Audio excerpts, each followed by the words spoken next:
I witnessed my husband cheating. I think it's rare for someone to have that experience. Most people would probably confront their husband after finding proof of their infidelity on their phone. However, I saw it with my own eyes. And it happened in a place and at a time when I never imagined that so many people would witness it. Well, I have always felt suspicious about their relationship, but I never expected to witness my husband cheating in such a public place. My name is Christina. I'm a stay-at-home mom with a 6-year-old son. The day I witnessed my husband cheating, he had the day off from work, and we had planned to go out as a family, but when I woke up, my husband was already gone. I received a message from him saying, "I'm going to take care of my sister, who has a fever of 102.2 degrees Fahrenheit. It seems like no one is home today, so I'll be back in the evening." A message saying that came in. I let out a big sigh. I had told my son that we were going to an amusement park today, and he had been looking forward to it since the day before. I had heard that my husband had been put in charge of a big project recently, and he hadn't had a break in the last 6 months. So this was supposed to be a rare chance for our family to spend time together. But he went to take care of his sister instead. She's supposed to have a fiancé, so he could have left her to take care of herself. Besides, my husband has a sister complex. The reason he started dating me? It was because he said I looked like his sister and was wonderful. I remember feeling uneasy about that. I had met his sister a long time ago, and she was a very beautiful and kind person. So I guess looking like her is the highest praise my husband could give me. But I couldn't help feel creeped out by it. My husband used to say, "I want a boy and a girl." And he frequently initiated sex. But since our son was born, the frequency has decreased noticeably. Now, it's non-existent. We're still young, and my husband used to be a person who enjoyed sex. So I suspect he might be doing it with someone else instead of me. Well, I could forgive him for betraying me. It's annoying, isn't it? But the problem is that he disappears, even on days when he has off from work, like today. It wouldn't hurt to play with our child occasionally, even on a day off. Our child is Daddy's boy, and he starts crying when he realizes his dad isn't around. My husband is too indifferent toward our child. He doesn't even prepare birthday presents, and he doesn't even attend school events, no matter how much free time he has. Sometimes he comes home early, but he immediately locks himself in his room and plays games nonstop. He hardly sees my son's face anymore.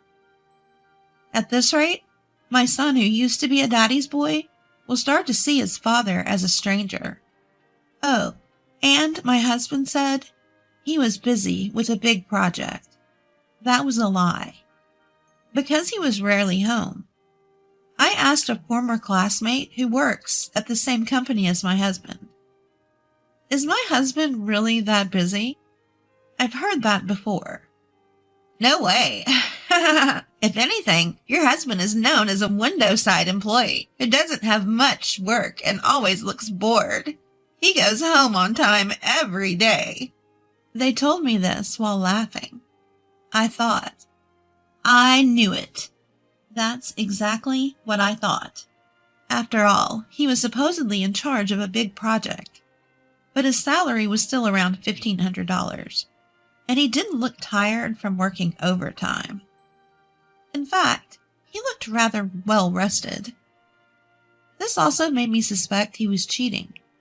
Carrying a ton of dissatisfaction, I finished preparing breakfast. I checked the time and tilted my head. Strange. Normally, even if I don't wake him up, my son would be up by 7 a.m. But it was already past that time. If we didn't hurry, he'd miss the nursery school bus, so I rushed to wake him up. In his room, he was still asleep. So I tried to wake him up by saying, "It's morning, wake up!" Instead of a response, all I heard was a pained groan. Worried, I reached out to touch my son's face and felt his forehead. It was very hot. I called my son's name and gently shook his shoulder. He barely opened his eyes and said, "Mom, I can't breathe," he told me. I almost panicked. At that time, there was an outbreak of a disease at the nursery school. And I couldn't help but think, could it be my son too? I had heard that there were cases where children died, so I seriously thought my son might not make it. I tried to call my husband in desperation, but he didn't answer at all. With no time to wait for a reply to an email, I contacted my mother to ask her for first aid advice. She was a nurse, so I thought it was best to ask an expert. Following my mother's accurate instructions, I quickly prepared an ice pillow and measured my son's temperature. It was over 102.2 degrees Fahrenheit. I called an ambulance and made sure my son drank plenty of water while waiting for it to arrive. According to my mother, there was a possibility of heat stroke as well. Considering the risk of infection, I wasn't allowed to ride in the ambulance, so I called a taxi and headed to the hospital where my son would be taken. During that time, I kept calling my husband, even though I knew it was pointless. As expected, it was useless. With no other choice, I left a message online, hoping he'd see it and come if he was responsible enough. Upon arriving at the hospital, I waited in the hallway outside the emergency treatment room, praying for my son's treatment to be over. In the past, my father had been taken into an emergency treatment room and never made it out alive. What if my son doesn't make it either? As I imagined the worst, my mother, who had come to support me, encouraged me. "It'll be okay.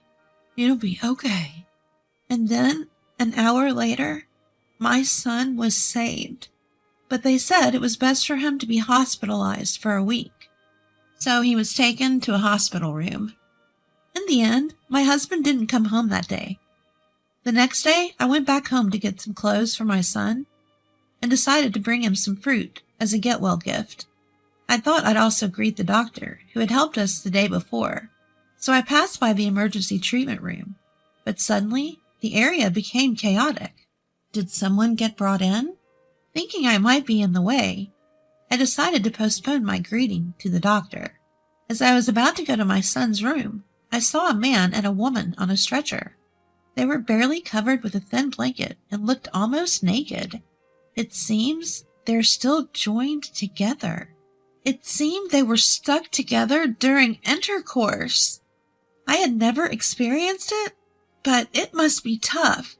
But being transported like this must be so embarrassing. And I was thinking this and trying to pass by. I made eye contact with the man. Under normal circumstances, it would be an awkward situation. But it was different for me. I froze. That's because the man was my husband. "What are you doing here?" I exclaimed in surprise. Well, I caught my sister's cold and, My husband was at a loss for words. At that moment, I was also confused. What were the odds that my husband would be here after my son was just brought in yesterday? Why was he naked and being transported? And who was the woman he was with? Various thoughts were swirling in my head. During my confusion, I made eye contact with the woman my husband was with. Even in my disarray, I knew this woman was my husband's affair partner. As I glared at her, I realized that her face looked very familiar. "Why on earth is Christina here?" It was that voice that reminded me. That's right. The woman was my husband's sister, Brenna. The events of that moment felt incredibly slow. I had been suspicious that my husband was lying about taking care of his sister and meeting another woman. But I hadn't expected this. Even if he came to visit our son, he shouldn't have arrived stuck together with a woman. And that woman was his own sister? This is just too much. Since they were being carried away on a stretcher, I had to suppress my urge to confront them and wait for their treatment. They wouldn't be able to escape anyway, so I decided to confront them later. With those thoughts, I went to visit my son, my original purpose, with a sick feeling deep inside my chest. I spent some time in my son's room, trying to sort out my feelings. When I checked my phone, there were tons of messages from my husband online. As expected, they were all trying to cover up the situation. He didn't even mention our son being in the hospital. I decided to keep ignoring him and then waited another hour. The doctor who had taken care of my son yesterday appeared. The doctor smiled at me and said, "Your son is very healthy. He seems to be recovering faster than we thought." His fever had gone down and his condition had completely stabilized. Initially, we were worried about an infection, but it turned out he had heat stroke along with a cold. "Did you make him drink a lot of water? That was the right thing to do. Your son must be happy to have such a smart mother." The doctor even praised me like that. It was more thanks to my mother. I should give her some fancy meat as a present next time. I deeply bowed to the kind doctor and expressed my gratitude. But it wasn't hard to imagine that I'd soon face a huge ordeal. Just as I was relieved about my son's condition, my anger was bubbling up inside of me. Mama's face is scary. I scared my son. I quickly put on a smile and told my son, "I'll be back soon." As I left the hospital, I called my husband, who had left over 100 missed calls. The moment he answered the phone, he started making excuses. "It wasn't what it looked like. There was a reason." And so he started making excuses. He got his priorities wrong. Shouldn't he be worried about our son first? Well, there was no way a man who was so engrossed in an act with his own sister, without caring about our son, would worry about him. With a husband like this, I worried about our son's future. I couldn't see my husband's personality improving, so I decided to divorce him. Life might be tougher, but I can do it for my son's sake. So, you were busy with that even when our son was suffering, huh? I bet you were doing it whenever you had free time, right? And with your own sister? That's just disgusting, I said to him. He was speechless. I continued. Oh, and by the way, I've already reported this to your parents. I won't tell your company, though. It would be a problem if you couldn't pay alimony and child support. So, goodbye. With that, I said my final words to my husband. 3 days later, my son's health had fully recovered earlier than expected. So I completed the discharge procedure and returned home with my beloved son after a long time. Of course, my husband wasn't there. After that incident, my husband came to apologize in person, but I handed him the divorce papers I had already signed. He begged for forgiveness, saying, "This was the first time. Forgive me for just one mistake. You're all I have." But in a cold voice, I told my husband, "You're still lying at this point. I already know everything. Your sister confessed it all." Yes, I anticipated that my husband wouldn't agree to a divorce easily. So to silence him, I first approached his sister, who was involved in the affair. "Dear sister-in-law, I heard you're going to have a wedding ceremony with your boyfriend soon. Congratulations." "Ah, thank you." I wanted to send a congratulatory message, but I came up with a great story. Want to know what it is? "You're not planning to tell everyone about this, are you?" "Yes. I want everyone to know what kind of person you are. This will make it clear in one go." I smirked. "Please don't do that. It would ruin my life." Pretending to consider, I continued with a smile. "Well, I guess I have no choice. How about this? I'll keep quiet about this if you'll tell me in details how many times you did it with my husband. Then I'll keep quiet. Of course, your brother will still feel betrayed. What will you do?" Without hesitation, my sister-in-law confessed everything. "Please don't tell him. I'll tell you everything." And she easily confessed everything. When I told my husband about it, he fainted from the shock of being betrayed by the sister he loved more than anyone else. After waking up, he signed the divorce papers and left the house with a heavy heart.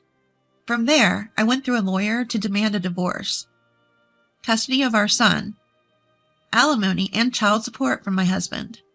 He initially haggled over the amount, but when I whispered in his ear, "Do you want me to spill the beans to your company?" he replied, "All right, I'll pay the amount you requested." He left the lawyer's office. After that, for some reason, his company found out about the incident, and he was called in and severely reprimanded. A month later, my husband got fired from his job and now works at a food factory, putting strawberries on cakes to pay for alimony and child support. For some reason, people at the factory knew what he did, and he's always the subject of rumors among young girls, making him feel uncomfortable. As for my husband's sister, despite me not revealing the truth, the whole incident came to light, and her engagement was called off. Apparently, her boyfriend, who suspected her of cheating just like me, had hired a private investigator to check on her. She was demanded a large amount of money as compensation for this broken engagement, and now she works at a nightclub. The other day, her ex-boyfriend gave me a photo of them in the act, saying, "Use it if you need to."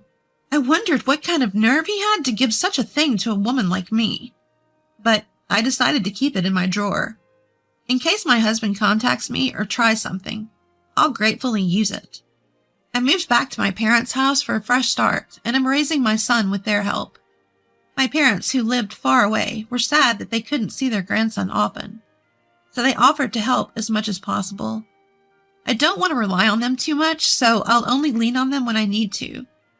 By the way, my son has been in perfect health since that high fever, as if it never happened, and has been awarded for the perfect attendance for 3 years now.